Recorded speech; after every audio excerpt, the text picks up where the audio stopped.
orang yang kita layani nggak berubah-berubah. Tapi nggak pernah sia-sia pelayanan kita. Karena mungkin yang Tuhan ubah bukan orang itu. Yang Tuhan ubah adalah diri kita sendiri. Tuhan sedang memperbesar kapasitas hati kita, teman-teman. Tuhan sedang memperbesar kita punya talenta dan kemampuan, teman-teman.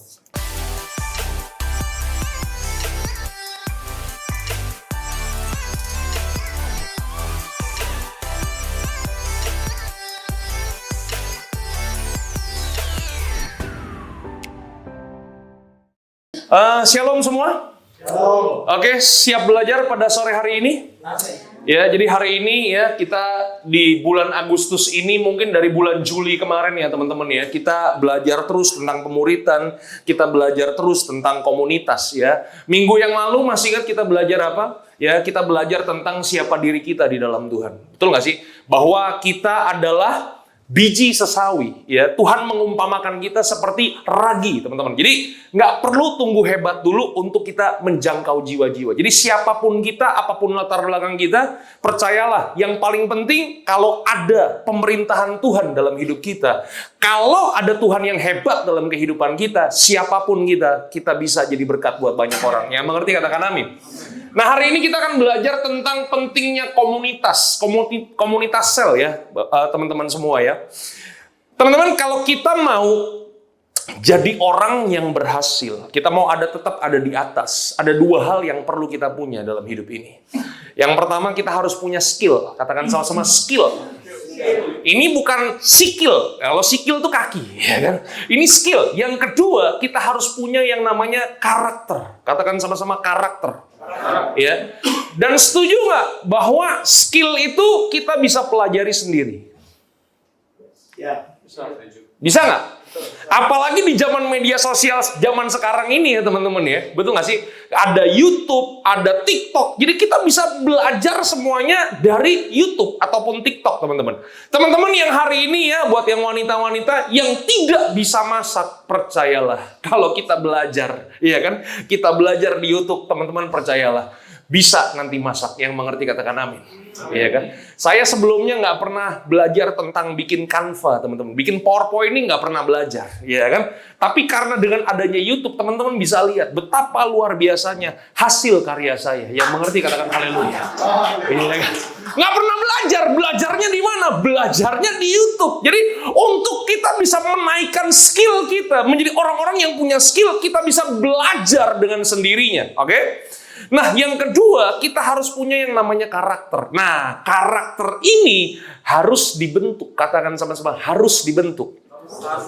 Ya, itu sebabnya kenapa kita perlu orang-orang di sekitar kita untuk bisa membentuk kehidupan setiap kita. Kejadian 2 ayat yang ke-18, waktu Tuhan menciptakan Adam dan Hawa, Tuhan berkata begini, bahwa tidak baik manusia seorang diri saja. Coba katakan sebelah kanan sebelah kiri. Lu sendirian nggak baik ini. Iya kan? Ya, ini bukan masalah jodoh ya teman-teman ya. Jadi banyak orang kemudian menganggap bahwa ayat Kejadian 2 ayat yang ke-18 itu ini bicara masalah jodoh. Enggak, ya kan? Tapi waktu Tuhan menciptakan manusia, Tuhan mengerti. Ya kan? Supaya kualitas Tuhan, bobot Tuhan bisa terpancar keluar dari dalam kehidupan manusia. Nggak baik manusia seorang diri aja. Halo? Makanya begini, itu sebabnya kenapa hidup kita sebagai orang percaya nggak boleh sendirian. Kita harus tertanam, kita harus punya kelompok-kelompok kecil. Kenapa? Karena kelompok-kelompok kecil inilah kita berjumpa dengan orang-orang percaya yang kemudian akan membentuk kehidupan setiap kita. Halo? Pilihannya cuma 2. Kalian mau dibentuk sama teman di komunitas, atau kalian mau dibentuk sama orang dunia. Kan pilihannya cuma 2 itu doang. Setuju nggak? Iya kan? Teman-teman percaya nggak bahwa dalam kehidupan ini kita bisa berjumpa dengan siapa aja. Dan kita juga bisa berjumpa dengan orang-orang yang salah. Halo? Kalian suka nonton YouTube nggak yang cerita-cerita kriminal? Ya, Mungkin udah 2 bulan ini ya teman-teman ya. Ketika saya nonton YouTube, ya kan saya dengerin tuh orang lagi cerita-cerita tentang kejahatan-kejahatan, tentang cerita-cerita kriminal, dan rata-rata orang-orang yang kemudian mengalami kerugian, bahkan dia bisa kehilangan nyawanya karena apa? Berjumpa dengan orang yang salah. Setuju gak? Iya kan? Makanya hari ini teman-teman, kenapa kita harus punya komunitas rohani? Itu sebabnya kenapa kita harus punya orang-orang yang percaya kepada Kristus untuk bersama-sama, berjalan bersama-sama. Karena itulah teman-teman yang akan menjadi kekuatan dalam kehidupan setiap kita. Halo? Saya satu hari baca artikel ya teman-teman ya. Teman-teman tahu nggak ada cerita tentang landak? Pernah dengar cerita landak? Jadi landak, ini kalau lagi musim dingin teman-teman, mereka itu harus hidupnya berkerumun. Mereka itu hidupnya harus masuk ke dalam gua. Oke? Apa sih? Dari tadi. Ya. Jadi mereka harus masuk ke dalam goa, ya kan? Nah, di dalam goa karena di luar dingin, mereka itu harus saling menghangatkan satu dengan yang lainnya. Masalahnya, kalau manusia saling berkerumun enak. Kenapa? Nggak punya duri. Dan apa yang terjadi dengan landak?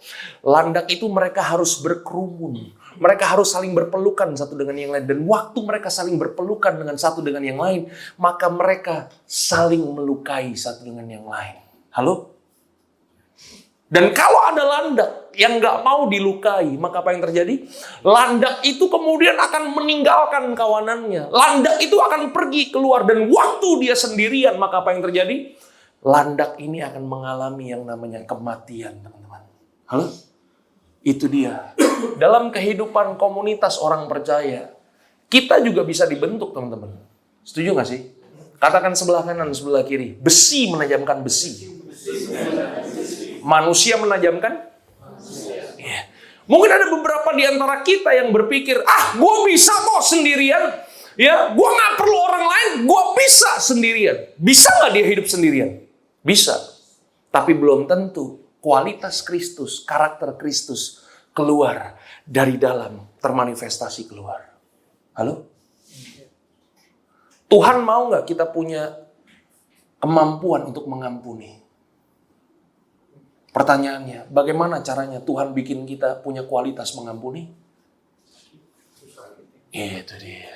Tuhan izinkan orang-orang untuk menyakiti hati kita. Disitulah baru kita punya kualitas untuk mengampuni. Setuju nggak? Tuhan mau nggak kita punya kualitas kesabaran? Dari wajah kelihatan nih, wajah-wajah kurang sabar nih. Iya kan? Tapi Tuhan mau nggak kita punya kualitas kesabaran? Mau. Gimana caranya Tuhan mengeluarkan kesabaran dari dalam kita keluar? Itu dia. Tuhan izinkan orang-orang menyebalkan hadir dalam kehidupan saudara. Katakan sebelah kanan, sebelah kiri. Ternyata elu. Ternyata orang yang membentuk kita nggak jauh dari kita. Amin ya teman-teman ya. Betul nggak sih? Itu sebabnya kenapa kita perlu komsel, ya kan? Kenapa kita perlu komunitas kecil? Kenapa kita perlu kelompok-kelompok kecil? Kenapa? Karena orang dunia aja udah mengakui ya teman-teman ya. Ya coba kita klik sekali lagi. Orang dunia katakan begini, ya, show me your friend and I'll show you your future. Ya, kasih tahu siapa temanmu dan aku akan memberitahu bagaimana masa depanmu. Halo? Teman-teman, dulu saya kena narkoba. Kenapa saya bisa kena narkoba? Itu dia, karena pergaulan, karena pertemanan. Pertemanan yang saya punya bisa membuat masa depan saya cerah atau gelap tergantung dengan siapa saya berteman. Makanya pergaulan atau pertemanan itu sama seperti orang pencet tombol lift, teman-teman. Ya kan? Kalian mau naik ke atas, pencetlah tombol yang membawa kalian naik ke atas. Kalau kalian mau turun ke bawah, nyungsep ke bawah, maka pencetlah tombol yang membuat kalian nyungsep ke bawah. Yang mengerti katakan amin. Makanya hati-hati dengan pergaulan. Apalagi zaman sekarang. Sekali lagi di zaman medsos ya teman-teman ya. Betul gak sih? Orang yang gak hedon, tahu hedon ya? Hedonisme. Tahu ya? orang yang gak hedon bisa berubah jadi hedon, kenapa? Karena lihat Instagram teman-temannya. Setuju nggak? Hah? Orang yang tadinya nggak pernah clubbing, teman-teman, ya kan, bisa, ya kan, jadi ikut-ikutan clubbing. Kenapa? Karena pengaruh teman-temannya. Betul nggak sih? Katakan sebelah kanan, sebelah kiri. Lu kalau nakal jangan telat. Nakalnya telat, ya kan? Ya. Dulu belum di dalam Tuhan nggak nakal, begitu di dalam Tuhan banyak yang nakal. Pernah ketemu nggak orang yang nakal setelah bertobat? Katakan sebelah kanan, sebelah kiri. Gua kenal siapa orangnya. Ya, dan tidak ada di rumah Harmoni. Haleluya, ya kan? Itu banyak di luar sana. Ada amin? Cuman seperti kata Tukul, yang di luar sana udah masuk semua ke tempat ini. Haleluya. Ya, jangan begitu ya teman-teman ya. Jadi bagaimana kita berteman, siapa yang kita temani akan mempengaruhi kehidupan kita dan mempengaruhi masa depan kita. Makanya Alkitab katakan apa dalam 1 Korintus 15 ayat yang ke-33? Coba kita baca sama-sama. 1, 2, 3. Janganlah kamu sesat. Pergaulan yang buruk merusakkan kebiasaan yang baik. Nah, pertanyaannya begini. Dari mana kita tahu pergaulan kita benar atau salah? Kebiasaan kita. Kebiasaan yang baik, Ustaz. Jangan dilihat dari teman kita. Halo? Tapi lihat, semenjak kita berteman sama dia, kita makin cinta Tuhan atau makin jauh dari Tuhan. Semenjak kita bergaul sama dia, kita makin suka merenungkan firman Tuhan, atau kita nggak pernah sentuh lagi Alkitab kita. Semenjak kita bertemu sama dia, kita semakin sering mau datang ke rumah Harmoni atau semakin enggak. Haleluya. Kok ketawa sih? Serius ini. Sekarang ya teman-teman deh, kita ngajak orang untuk sesuatu yang baik, susah loh. Ya kan? Kita ngajak orang, ayo dong doa, susah teman, setengah mati susahnya. Betul ya? Tapi kalau diajak untuk bergaul yang nggak bener, gampang banget. Halo? Itu sebabnya hari ini teman-teman, janganlah sesat. Pergaulan yang buruk merusakkan kebiasaan yang baik. Lihat kebiasaan-kebiasaan kehidupan kita. Ya, hari ini kita mau belajar teman-teman ya, apa kata Alkitab tentang perjanjian lama ya. Apa kata Alkitab dalam perjanjian lama tentang yang namanya komunitas, teman-teman. Coba kita buka sama-sama. Ini sebuah kisah yang sangat luar biasa dalam perjanjian lama, dalam Bilangan 11 ayat yang keempat, 5 dan 6. Buka semuanya yuk. Kita baca sama-sama 1, 2, 3. Coba ulang 1, 2, 3. Kalau baca firman Tuhan tuh semangat 45 gitu loh ya. Udah pada makan semua kan? Ini udah makan lele semua kan tadi kan? Ya, coba 1, 2, 3. Orang-orang, katakan sama-sama, bajingan. Kurang mantep, bajingan. Ini bukan gua yang ngomong, ini Alkitab yang ngomong ya. Orang-orang bajingan yang ada di antara mereka kemasukan nafsu rakus. Orang Israel pun menangislah pula serta berkata, siapakah yang akan memberi kita makan daging? Kita teringat kepada ikan yang kita makan di Mesir dengan tidak bayar apa-apa. Kepada mentimun dan semangka, bawang prei, bawang merah dan ini bukan ayat Master Chef teman-teman ya. Karena ada begitu banyak bahan-bahan makanan. Oke? Tapi sekarang kita kurus kering, tidak ada sesuatu apapun kecuali mana ini saja yang kita lihat. Dari ayat ini kita mengerti bahwa waktu bangsa Israel dibawa Tuhan keluar dari tanah perbudakan, dari tanah penjajahan, mereka keluar untuk dibebaskan teman-teman. Tapi masalahnya di tengah-tengah jalan, kenapa mereka selalu ingatnya Mesir terus? Halo? Kita udah diselamatkan, kita udah ditebus, kita udah lahir baru. Kita dalam perjalanan pengiringan kita pada keserupaan dengan Tuhan. Tapi kenapa ada orang-orang percaya, murid-murid Kristus, ingatnya manusia lama terus?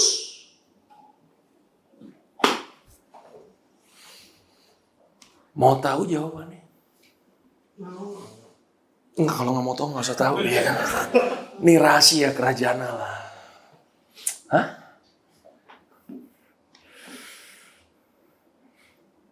Karena ternyata gini teman-teman, bangsa Israel selalu ingat Mesir Karena di sepanjang perjalanan mereka bergaul dengan orang-orang bajingan. Katakan sama-sama, bajingan. Pertanyaannya, siapakah orang-orang bajingan ini? Nah, ya manusia, masa namanya orang. Orang-orang bajingan di sini dalam teks bahasa Inggris dipakai kata mixed multitude. Katakan sama-sama, mixed multitude. Yang artinya apa? Artinya orang-orang campuran. Jadi ternyata begini, waktu bangsa Israel keluar dari tanah Mesir, yang keluar dari tanah Mesir itu bukan 100% orang Yahudi, teman-teman. Ternyata yang keluar dari tanah perbudakan itu, waktu mereka keluar ternyata ada orang-orang campuran. Ada orang-orang yang tidak mengenal Allah Israel. Mereka yang lahir dari kawin campur. Halo? Berjalan bersama-sama dengan mereka. Wah, waktu bangsa Israel bergaul dengan orang-orang bajingan ini, maka apa yang terjadi? Orang-orang bajingan ini mulai menghasut bangsa Israel dan mulai mengingatkan kepada mereka betapa nikmatnya mereka waktu ada di Mesir. Halo? Makanya mereka ngomong begini, tetapi sekarang kita kurus kering. Pertanyaannya, apakah bangsa Israel kurus kering karena nggak makan? Pertanyaannya, bangsa Israel makan nggak? Makan apa? Wus, itu bukan fresh from the oven, itu fresh from the heaven. Makan roti langsung keluarnya bukan dari oven Starbucks, bukan dari sorga, nemplok di depan tenda mereka. Mereka tinggal makan, tetapi lihat ya, yang mereka ingat apa? Ikan-ikan. Ya, mereka makan ketimun, semangka, bawang pre, bawang merah, bawang putih yang mereka nikmati di Mesir terus. Teman-teman bisa lihat ya. Itu sebabnya kenapa mereka semua terbanyak tewas di padang gurun, gak masuk tanah perjanjian. Karena apa salah satunya? Itu dia, bergaul dengan orang-orang bajingan.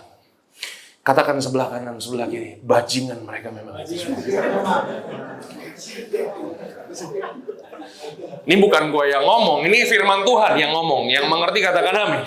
Iya kan? Ini Alkitab perjanjian lama. Coba kisah lagi yang lain, kisah yang lain, ya kan? Kisah tentang Lot. Ya, teman-teman pernah baca kisah tentang Lot? Ya, siapa Lot ini? Coba kita buka Alkitab kita. 2 Petrus 2 ayat yang ke-7 dan ayat yang ke-8.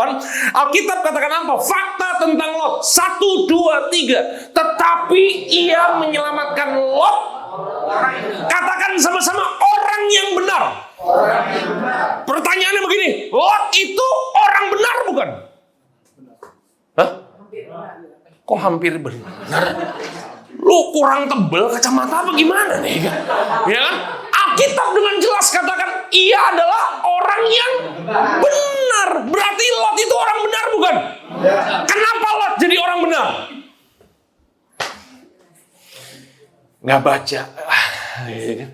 Lot orang benar karena dia ngikutin Abraham. Betul nggak sih? Abraham itu siapa? Alkitab mencatat Abraham itu adalah bapak orang beriman, teman-teman. Iya kan? Kenapa dia disebut orang beriman? Ya karena imannya kepada Allah Israel. Ya kan? Lot kan ngikutin omnya nih. Kemanapun omnya pergi diikutin. Betul gak sih? Itu sebabnya waktu Lot ngikutin Abraham, Lot menjadi orang benar.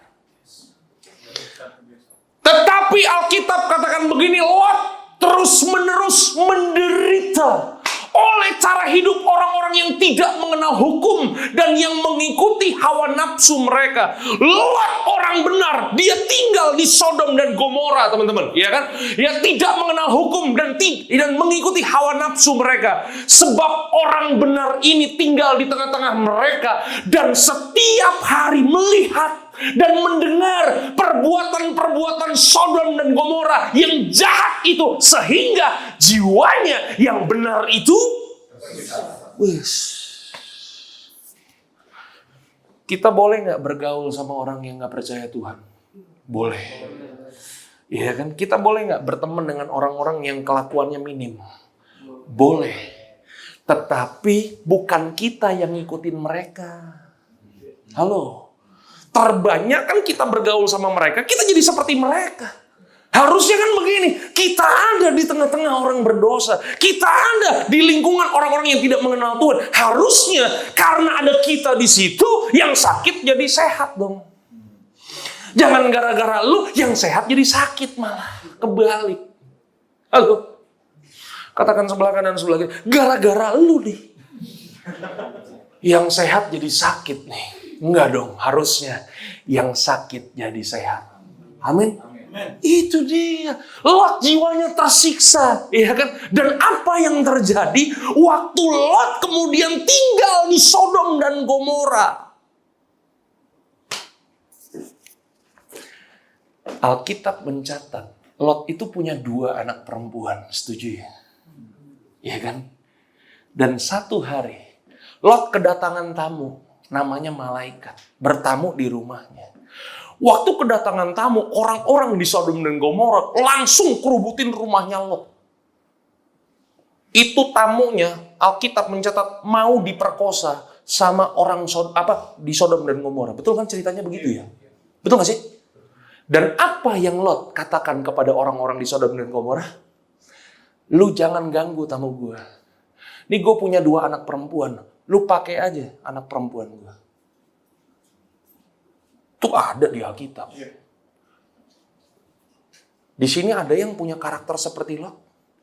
Kita baptis kaki sekarang hari ini. Baptis api.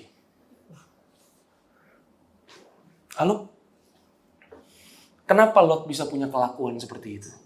Karena tinggal di Sodom dan Gomora. Halo? Suatu hari, waktu mereka keluar dari Sodom, kan Tuhan hukum Sodom dan Gomora kan? Mereka keluar kan, diselamatkan. Lot, anaknya diselamatkan. Istrinya nengok ke belakang jadi tiang garam. Betul gak sih? Jadi diselamatkan nih. Lot dan 2 anak perempuannya diselamatkan. Satu hari, anaknya ngomong begini. Ya, kakaknya ngomong sama adeknya. Nih karena tinggal kita bertiga, kita udah gak punya keturunan lagi. Mereka merencanakan sesuatu yang luar biasa. Malam ini, kakak akan tidur dengan papa. Besok giliran kamu yang tidur sama papa. Bayangin ya, 2 anak perempuan Lot meniduri bapaknya sendiri. Dan dari 2 anak Lot ini, lahirlah 2 bangsa yang menjadi musuh bebuyutan bangsa Israel. Bani Amon dan Bani Moab. Dari mana asalnya Bani Amon dan Bani Moab? Dari Lot itu. Hasil kedagingan, musuh bebuyutan bangsa Israel. Pertanyaannya hari ini, kenapa anak-anaknya Lot bisa punya gaya hidup model kayak begini? Karena mereka tinggal di Sodom dan Gomora. Halo, bukannya mereka jadi berkat di situ, mereka ngikutin cara hidup Sodom dan Gomora. Halo, teman-teman setuju nggak bahwa dunia ini makin lama makin jahat? Setuju nggak? Kalau teman-teman baca di dalam firman Tuhan, di hari-hari terakhir akan datang masa-masa yang sukar. Kenapa akan datang masa yang sukar? Karena orang akan mencintai dirinya sendiri. Orang akan semakin cinta akan... Apa nih? Duit. Betul gak sih? Orang-orang udah gak peduli lagi sama agama. Orang-orang gak peduli lagi dengan yang namanya pendidikan. Orang-orang gak takut Tuhan. Makin lama tuh di dunia makin jahat. Itu sebabnya kenapa kita anak-anak Tuhan, kita perlu bersekutu bersama-sama dengan anak Tuhan lainnya. Supaya apa? Supaya kita belajar untuk saling, ya kan? Saling mendoakan, saling ngebilangin, saling menasehati. Satu dengan yang lain, teman-teman. Kalau kita nggak punya persekutuan model kayak begini, kekuatan kita dari mana? Teman-teman sadar nggak? Gue nih ya, bisa jaga hidup karena kalian nih. Menurut kalian, sebagai hamba Tuhan, godaannya banyak gak? Wah, apalagi ganteng, cakep, luar biasa kayak begini. Bener gak sih? Kemarin Tabita ya kan posting video gue, ya kan? Tau Mingse. Gue bilang sama Tabita, Tak, ini terakhir kalinya lu posting-posting video gue ya, Tak. Jangan diposting-posting lagi. Godaannya banyak kan? Godaannya banyak, betul gak sih? Tapi apa yang membuat kita bisa melawan semua godaan-godaan dunia? Karena gue ngerti bahwa ada orang-orang yang ngeliatin hidup. Betul nggak? Nih kalau ini John jatuh, satu gerbong nih. Halo? Itu dia. Kenapa kita bisa selamat? Kenapa kita bisa menolak godaan-godaan dosa? Karena kita tahu ada orang-orang yang ngeliatin hidupnya kita, memperhatikan hidupnya kita. Yang mengerti katakan amin. Itu dia. Makanya begini, nggak bisa kita hidup seorang diri aja. Nggak akan kuat. Ya, perlu bukti yang lain. Dari wajah kayaknya masih perlu bukti. Coba kita buktikan, ya kan? 2 Tawarik, ya kan? 20 ayat yang ke-31 sampai dengan 37. Coba kita baca sama-sama. 1, 2, 3. Yosafat memerintah atas Yehuda. Ia berumur 35 tahun pada waktu ia menjadi. Ini luar biasa kan nih Raja Yosafat nih. Bayangin usia 35 tahun udah jadi raja. Iya kan? Ya, pada waktu nama ibunya Azuba anak Silhi, ayat yang ke-32. Ia hidup mengikuti jejak Asa ayahnya. Ya, ia tidak menyimpang daripadanya dan melakukan apa yang benar di mata. Luar biasa kan Yosafat? Luar biasa. Hanya bukit-bukit pengorbanan tidak dijauhkan. Bangsa itu belum mengarahkan hatinya kepada Allah nenek moyang mereka. Perhatikan baik ayat yang ke-35. Kemudian Yosafat Raja Yehuda, apa katanya? Bersekutu dengan Ahazia Raja Israel yang fasik, apa katanya? Perbuatannya. Ia bersekutu dengan Ahazia untuk membuat kapal-kapal yang dapat berlayar ke Tarsis. Kapal-kapal itu dibuat mereka di Ezion Geber. Ayat yang ke-37 yang terakhir. Tetapi Eliezer bin Dodawa dari Merasa bernubuat kepada Yosafat. Apa katanya? Katanya, karena engkau bersekutu dengan Ahazia, maka Tuhan akan merobohkan pekerjaanmu. Lalu kapal-kapal itu pecah dan tidak dapat berlayar ke Tarsis. Makanya sekali lagi teman-teman, pilihannya cuma 2. Engkau mau diproses sama orang dunia dan membuat hidupmu hancur berkeping-keping, atau engkau juga mau diproses sama orang-orang rohani ini, teman-teman. Halo? Dan percayalah, ketika kita ada di sebuah komunitas rohani, dan ketika kita berhadapan dengan proses, maka proses itu tidak akan pernah menghancurkan kita. Proses itu akan mengeluarkan kualitas, karakter, bobot Tuhan yang ada di dalam keluar. Halo?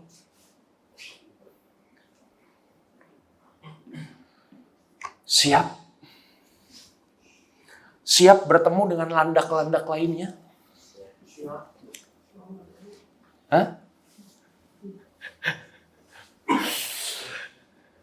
Kita lihat apa kata Alkitab Perjanjian Baru. Oke. Bentar lagi udah mau kelar nih berarti nih ya. Udah perjanjian baru. Karena Alkitab kita cuma 2 perjanjian, ya kan? Kalau Alkitab kita ada 5 perjanjian berarti 5 poin hari ini. Tapi karena 2, ya cuma 2. Ya kan? Coba kita buka ya Lukas 5 ayat yang ke-17 sampai dengan ayat yang ke-20. Kita baca sama-sama 1, 2, 3. Pada suatu hari ketika Yesus mengajar, ada beberapa orang Farisi dan ahli Taurat duduk mendengarkannya. Mereka datang dari semua desa di Galilea dan Yudea dan dari Yerusalem. Kuasa Tuhan menyertai dia sehingga dia dapat menyembuhkan orang sakit. Ayat yang ke-18. Lalu datanglah beberapa orang mengusung seorang lumpuh di atas tempat tidur. Mereka berusaha membawa dia masuk dan meletakkannya di hadapan Yesus. Ayat yang 19. Karena mereka tidak dapat membawanya ya masuk berhubung dengan banyaknya orang di situ, naiklah mereka ke atap rumah lalu membongkar atap itu dan menurunkan orang itu dengan tempat tidurnya di tengah-tengah orang banyak tepat di depan Yesus. Teman-teman tahu kisah ini ya? Ada orang lumpuh nih, katakan sesuatu, orang lumpuh. Pertanyaannya, orang lumpuh bisa ngapain? Bisa tiduran doang. Berarti apa? Berarti hidupnya selama ini orang ini bergantung sama orang lain terus. Dan bersyukurnya adalah orang yang lumpuh ini punya 4 teman. Katakan 4 teman. Dan 4 temennya ini adalah orang yang tahu kalau seumpamanya teman kita yang lumpuh ini kita bawa ke Yesus, maka apa yang terjadi? sembuh, teman-teman. Makanya hari ini bersyukur kalau ada orang-orang di sekitar kita yang selalu membawa kita kepada Yesus.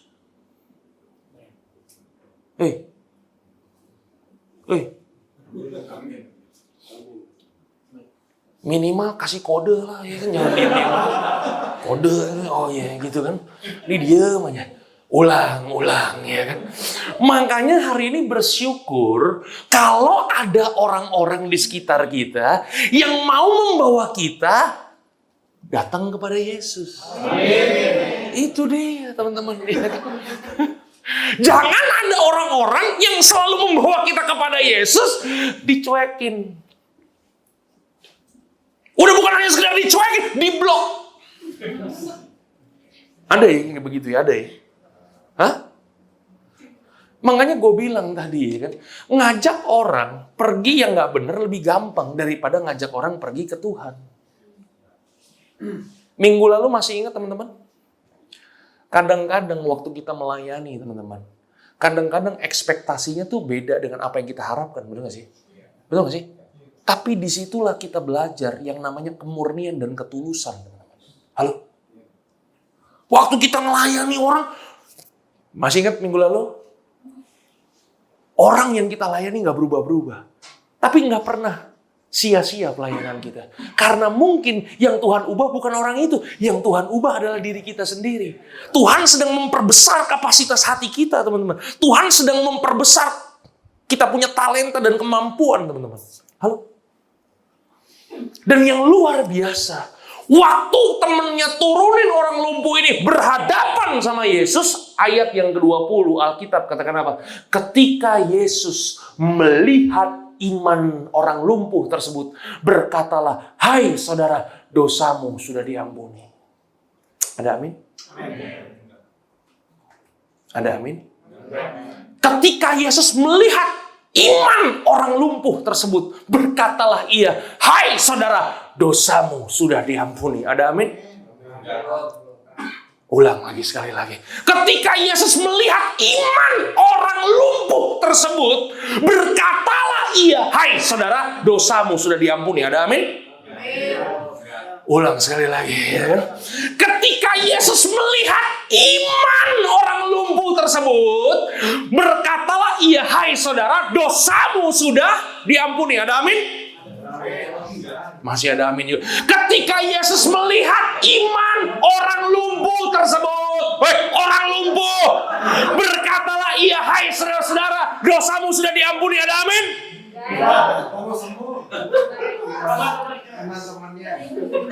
Ternyata orang lumpuh itu bisa disembuhkan bukan karena imannya. Iman siapa? Teman-temannya itu. Makanya gini teman-teman, ada kalanya teman-teman, Tuhan menjawab doa kita bukan karena iman kita. Tuhan menjawab doa kita karena ada teman-teman kita yang berdoa buat kita. Hah? Nanti bisa kesaksian lain. Bener nggak? Ada amin ya teman-teman ya. Itu deh. Kita bisa ada sampai hari ini bukan karena iman kita sendiri, tapi ternyata ada orang-orang di luar sana yang berdoa buat kita. Betul nggak? Makanya hari ini teman-teman, berikanlah dirimu.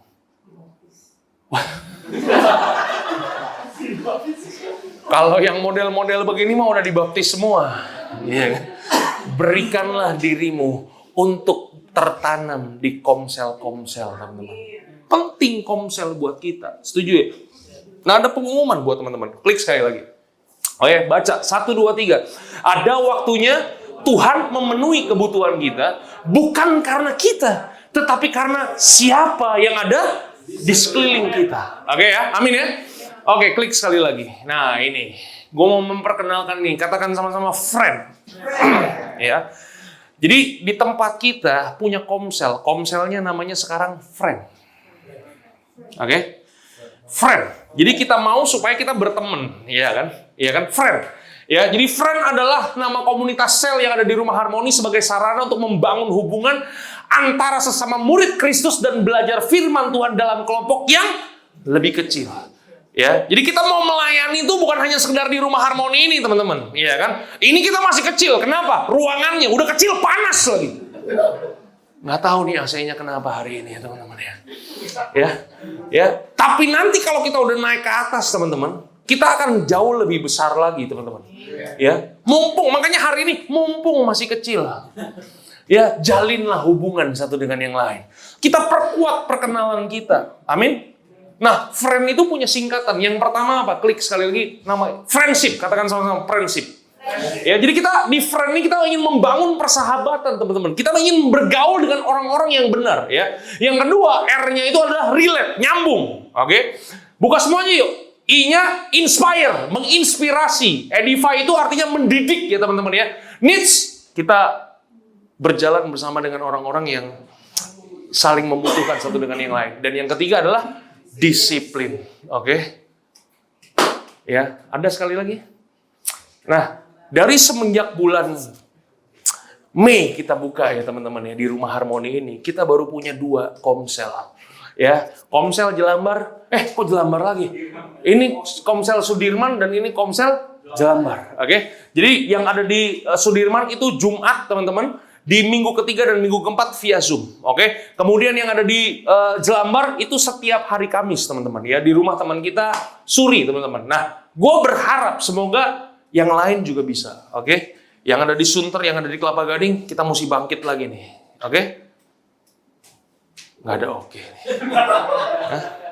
Oke? Ya. Jadi bentuknya bagaimana, mau pakai Zoom juga nggak masalah, teman-teman. Yang paling penting adalah kita punya kelompok kecilnya. Oke? Ada lagi yang lain? Ya. Baca sama-sama. 1, 2, 3. Oleh sebab itu, kami tunggu kehadiran Anda di friend. Haleluya. Asik ya? Asik ya? Ini teman-teman, ini namanya ini perlu pewahyuan 3 tahun baru dapat nama ini tuh. Apalagi singkatannya, itu perlu belajar ke Jepang baru dapat, teman-teman. Dahsyat, oke? Gue berharap ya pelajaran kita hari ini memberkati kehidupan setiap kita. Siapapun kita tidak bisa pernah bertumbuh sendirian. Oke, kita perlu orang lain. Dan ada kalanya Tuhan menjawab doa kita bukan karena iman kita. Tuhan menjawab doa kita karena siapa yang ada di sekeliling kita. Tuhan Yesus memberkati kalian sampai keturunan ke-7 dan ke-8. God bless you all. Tuhan memberkati. Haleluya.